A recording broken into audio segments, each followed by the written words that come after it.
Bonjour mes amis, c'était le 10 octobre.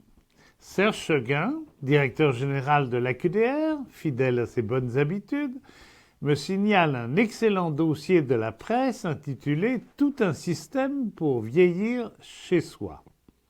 Ça commence par un voyage guidé au Danemark où il fait si bon vieillir et se faire soigner chez soi.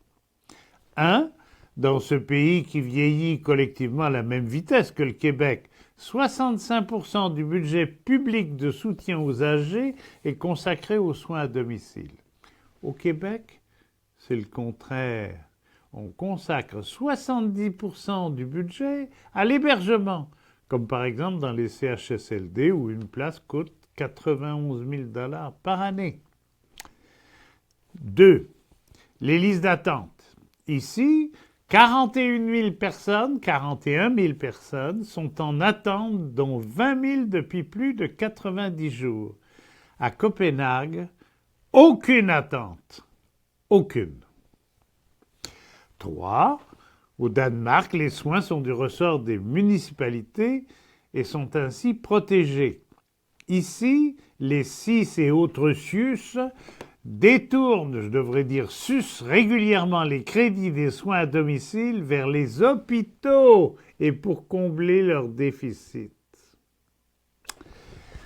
Pourquoi nos politiciens, y compris le ministre Dubé, de quelque bord qu'ils soient, dépassent rarement les mots de leur discours et de leur rhétorique?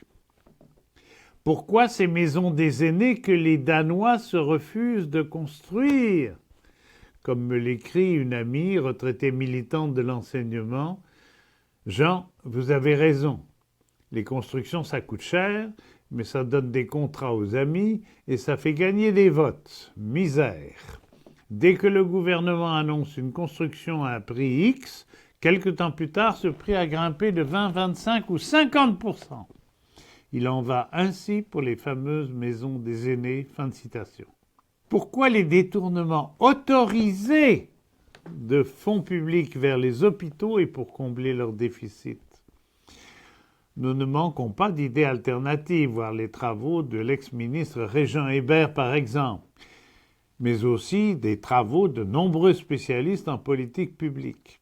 Mais quand il s'agit de passer à l'acte aux solutions concrètes, efficaces et moins coûteuses, tout s'arrête.